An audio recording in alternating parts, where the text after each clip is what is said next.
লালমনিরহাটে aviation and aerospace বিশ্ববিদ্যালয়ে অনুষ্ঠিত হল ইম্পালস 1.0 অ্যারোস্পেস কার্নিভাল 2024।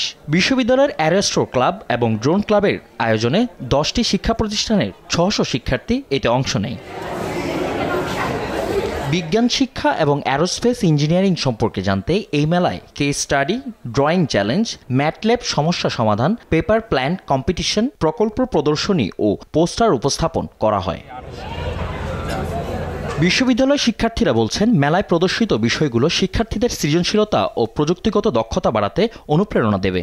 সাধারণ শিক্ষার্থীদের বাইরে আমাদের ইউনিভার্সিটির শিক্ষার্থীদের বাইরে যারা শিক্ষার্থী আর সাধারণ শিক্ষার্থী তাদেরকে অনুপ্রাণিত করবে। মেইনলি এই জন্য অনুষ্ঠানটা আয়োজন করা, যে তারা এখান থেকে অনুপ্রাণিত হয়ে not only aerospace but also অন্যান্য আকাশ গবেষণা সংক্রান্ত বিষয়গুলোতে তারা আগ্রহ প্রকাশ করবে। আমরা প্রথমত ড্রোন ডেমনস্ট্রেট করলাম, সেকেন্ডলি হচ্ছে যে টেলিস্কোপ দেখাচ্ছি, তারপর হচ্ছে যে আমরা বিভিন্ন সিমুলেশন বেসড কিছু ডিজাইন দেখাচ্ছি, সেগুলো হচ্ছে আবার 3D প্রিন্ট করে সেগুলো একটি ফিজিক্যাল শেপ তাদেরকে দেখানো হচ্ছে।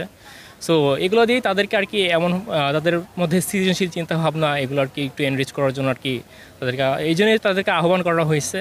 এমন আয়োজনে খুশি অন্যান্য শিক্ষা প্রতিষ্ঠানের শিক্ষার্থীরাও। এর আগে অনেক বিজ্ঞান মেলা হয়েছে, আমরা অনেক কিছু শিখতে পারছি, কিন্তু এরকম কোনো অনুষ্ঠান হয়নি। এখানে আসার পর আমরা আমাদের ভবিষ্যতে কিভাবে হচ্ছে অ্যারোস্পেস সম্পর্কিত অনেক কিছু জানতে পেরেছি। এই মেলায় এসে আমি হচ্ছে ড্রোন, অ্যারোস্পেস সম্পর্কিত বিভিন্ন জিনিস, তারপর টেলিস্কোপ কীভাবে তৈরি করা হয় সেই সম্পর্কে জানতে পেরেছি। এইরকম মেলা প্রত্যেক বছর হওয়া আমার মনে হয় ভালো হবে।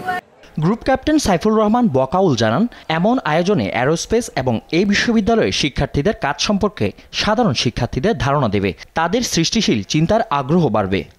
দেশের একমাত্র বিশেষায়িত অ্যারোস্পেস এবং এভিয়েশন বিশ্ববিদ্যালয়ে আজকে বেসিক্যালি আমরা অ্যারোস্পেস কার্নিভাল 2024 অনুষ্ঠানটা করছি। এটা এখানকার দুটো ক্লাব, অ্যারোস্ট্রো ক্লাব এবং ড্রোন ক্লাবের মাধ্যমে করা।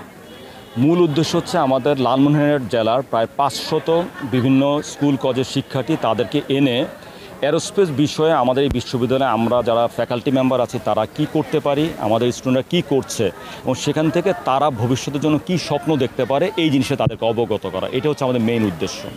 সফল আয়োজনে খুশি কর্তৃপক্ষ। ফ্লাইট লেফটেন্যান্ট অনিক জানান, অ্যারোস্পেস ও এভিয়েশন শিক্ষায় অনুপ্রেরণা দেবে এই কার্নিভাল।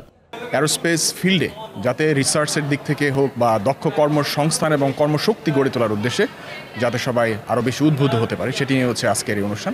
এবং এখানে আমাদের বেশ কিছু কম্পিটিশন রয়েছে যেখানে তারা পার্টিসিপেট করছে। এমন প্রদর্শনী উদ্বুদ্ধ করবে নতুন প্রজন্মকে, যাদের মধ্য থেকে আসতে পারে ভবিষ্যতের বিজ্ঞানী ও প্রকৌশলী। নিউজ ডেস্ক, দেশ টিভি।